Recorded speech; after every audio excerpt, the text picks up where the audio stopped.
శ్రీమాత్రే నమః. ప్రేక్షకులకి లలితాంబిక అమ్మవారి యొక్క అనుగ్రహం పరిపూర్ణంగా కలగాలని మనస్ఫూర్తిగా కోరుకుంటూ మనం ఈరోజు చెప్పుకోబోయేటువంటి టాపిక్ ఏమిటంటే, శని భగవానుడు మనకి వచ్చే సంవత్సరం మార్చ్ 29వ తేదీ నుంచి మారిపోతున్నాడు. ఎక్కడి నుంచి? కుంభంలో ఉండేటువంటి శని మీనంలోకి మారుతున్నాడు. దీనివల్ల ఏ రాసుల వారికి అర్ధాష్టమ శని, అష్టమ శని, ఏలినాటి శని అయిపోతుంది, ప్రారంభమవుతుంది. ఇది ఒక విషయం మీకు ఈ వీడియో ద్వారా నేను మీకు ఇచ్చే అవేర్నెస్ ఏంటంటే, అనవసరమైనటువంటి భయాలు, ఏలినాటి శని నడుస్తుంది, అర్ధాష్టమ శని నడుస్తుంది, అష్టమ శని నడుస్తుంది అనేటువంటి భయాలు పోగొట్టుకోవడం ఎలాగా? సింపుల్గా శని అంటే శని అని కాదు, కర్మ. ఇక్కడ కర్మ అని రాసిన చూడండి. అసలు కర్మ అనేది మనం మర్చిపోతున్నాం, అందుకే చిన్నగా రాశా. శని అనేది మాత్రమే మనం గుర్తుపెట్టుకుంటున్నాం, పెద్దగా రాశా. ఎందుకంటే ఇంతసేపు శని శని శని అనుకుంటున్నాం, శని అంటే ఎవరో కాదు, మన కర్మ. ఇది గుర్తుపెట్టుకోండి. అయితే ఇప్పుడు ఈ విషయాలు చెప్తుంది నేనైనప్పటికీ కూడా చెప్పేస్తుంది సాక్షాత్ లలిత అమ్మవారిగా భావిస్తూ ఒక్కొక్క అంటే ఏ రాసుల వారికి ఉందో మనం తెలుసుకుందాం. ఇక ఇప్పటివరకు మనము ఏ రాసుల వారికి ఏలినాటి శని వస్తుంది, ఏ రాసుల వారికి అయిపోతుంది, ఏ రాసుల వారికి అర్ధాష్టమ శని వస్తుంది, అయిపోతుంది, అష్టమ శని ఎవరికి వస్తుంది, అయిపోతుందో చెప్పుకుందాం. మరి మిగతా రాసులు ఉంటాయి కదా, ఏమేమంటే ఇక్కడ అయిపోతున్నవి వస్తున్నవి చెప్పుకున్నాము, అయిపోయింది. ఇప్పుడు అయిపోయిన వారికి అసలు ఈ ప్రభావమే లేని వాళ్ళ పరిస్థితి ఏమిటి అని చూసుకుందాం. తుల ఉందనుకోండి, 6లోకి వెళ్తున్నాడు, చాలా మంచిది తుల వారికి. అయితే ఇక్కడ తులలో వారికి ఏంటంటే, ఈ 6లో వెళ్ళేటువంటి శని ఎప్పుడు కూడా ఏం రిజల్ట్ ఇస్తాడు అంటే, మీరు ఏదైతే ప్రయత్నం చేస్తూ ఒక కర్మ చూడండి, నేను ఇంత ఎఫర్ట్ పెడుతున్నాను, ఈ ఎఫర్ట్ తగ్గ ఫలితం వస్తుంది అంటే 6లో ఉన్నప్పుడు శని ఇస్తాడు, గుర్తుపెట్టుకోండి. అయితే ఇక్కడ ఎఫర్ట్కి ఫలితం ఇస్తుంటాడు, అందులో ఎటువంటి సందేహం లేదు. కాకపోతే ఇక్కడ అప్పులు మాత్రం ఎక్కువగా చేయొద్దని చెప్తుంది శని ఎప్పుడు కూడా. అంటే ఒక్కోసారి లోన్స్ ఎక్కువ తీసేసుకుంటుంటాం, లోన్స్ ఎవరికైనా ఇస్తుంటాం, ఈ విషయంలో మాత్రం కొంచెం జాగ్రత్తగా ఉండండి. అప్పు ద్వారా లాభం వస్తుందనేటువంటి దాని మీద మాత్రం కొంచెం జాగ్రత్త వహించాలి తులవారు. ఇక మిగతాది కన్య వారికి 7th హౌస్లో తిరుగుతుంటాడు శని. దీనికి ఏంటంటే ఇక్కడ మీకు శని ఏలినాటి శని అర్ధాష్టమ శని, అష్టమ శని కాదు కాబట్టి 7th శని మంచివాడే, అంటే ఇబ్బంది ఏమి ఉండదు. కాకపోతే కొంచెం వివాహ సంబంధించిన విషయాలు మాత్రం కొంచెం స్లో అవుతుంటాయి. ఇష్టపడిన వారిని వివాహం చేసుకోవడానికి చేసే ప్రయత్నం ఫలిస్తుంది, కానీ కొంత ఘర్షణాత్మకంగా ఫలిస్తుంది, గుర్తుపెట్టుకోండి. ఇక అదేవిధంగా మిథునం వారికి దశమ శని ఎప్పుడు కూడా వర్క్లో కొంత స్ట్రెస్, కొంత ఇబ్బంది ఇచ్చి మళ్ళీ మంచి ఫలితాలు కూడా ఇస్తుంది. అంటే ఏమిటి అంటే వర్క్లో ప్రోగ్రెస్ ఇస్తుంది. ఇది మిథునం వారికి ఇస్తుంది, వృషభం వారికి కూడా వర్క్లో ప్రోగ్రెస్ ఇస్తుంది. ఎందుకంటే న్యాచురల్గా 10th లాట్ కదా, 11thలో ఉన్నాడు కాబట్టి ప్రోగ్రెస్ ఇస్తుంది. కాకపోతే వృషభం వారికి ఫైనాన్షియల్ గ్రోత్ ఇస్తుందండి, లాభంలో శని 100% ఫైనాన్షియల్ గ్రోత్ ఇస్తుంది.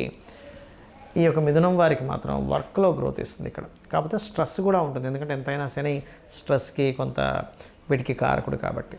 ఇక మనకి మేషం అయిపోయింది, వృషభం అయిపోయింది, మిథునము, కర్కాటకం ఆల్రెడీ అయిపోయిందని చెప్పుకుంటున్నాము, అష్టమ శని. కాకపోతే భాగ్యంలో ఉంటాడు శని కాబట్టి భాగ్యంలో శని రాహువులు కలిసి ఉన్న ఆ 2 నెలల్లో కూడా పితృకర్మలు కాస్త ఎక్కువగా చేస్తుండాలి. ఇది మెయిన్గా గుర్తుపెట్టుకోండి. ఇక సింహం వారికి ఎలాగో మనం అష్టమ శని రాబోతుందని చెప్పుకున్నాం. కన్యా వారికి వివాహ సంబంధించిన విషయాలు జాగ్రత్తగా ఉండాలి.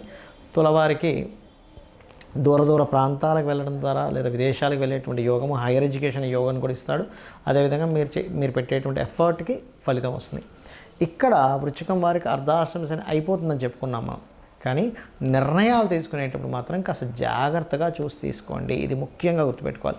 ధనస్సు అర్ధాష్టమ శని వస్తుందని చెప్పుకున్నాము.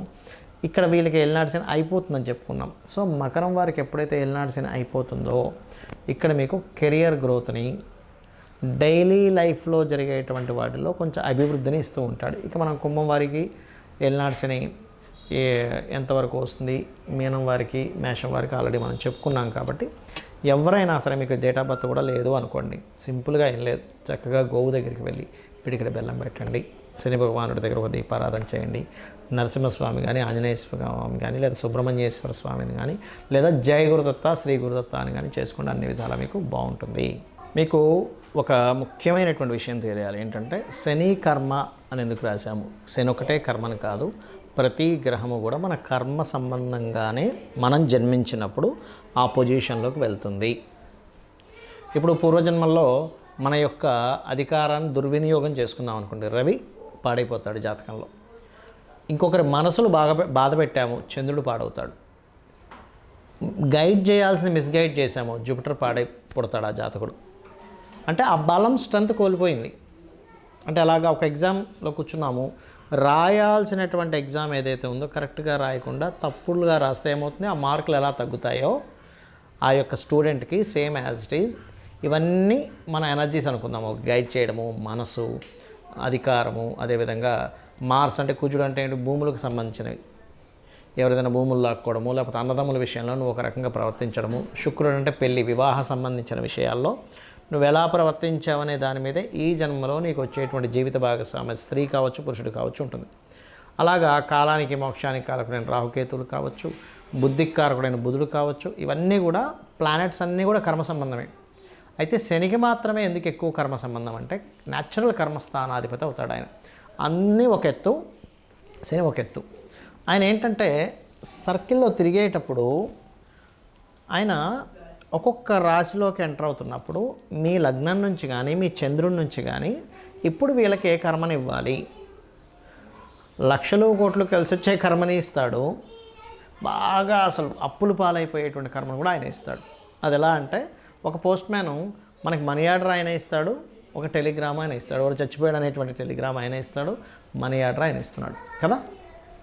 అదేవిధంగా మనకి శాటర్న్ యొక్క ప్రభావం అనేటువంటిది ఏంటంటే మీకు ఏ ఏ రాసుల్లో తిరుగుతున్నప్పుడు ఒక లగ్నంలో జన్మించినప్పుడు కాలం నుంచి మీరేం పొందబోతున్నారు మీ ప్రమేయం లేకుండా. అంటే ఎలా అంటే ఇప్పుడు చూడండి, మన ప్రమేయంతో కొన్ని ఉంటాయి, నేను ఇది చేస్తాను, ఇది చదువుకుంటాను, ఇందులో సక్సెస్ అవుతానని కదా. అలా కాకుండా కొన్ని మన ప్రమేయం ఉండదు, వర్షం పడుతుంది మన ప్రమేయం ఉండదు, వెళ్ళాం వర్షం పడింది తడిచిపోయాం, బాగా ఎండలు ఉన్నాయి మన ప్రమేయం ఉండదు. కానీ వర్షం పడుతున్నప్పుడు మీరేం చేయగలరంటే గొడుగు వేసుకోగలరు, బాగా ఎండ ఉంది మీరేం చేయగలరంటే ఏసీ రూమ్లో కూర్చోగలరు.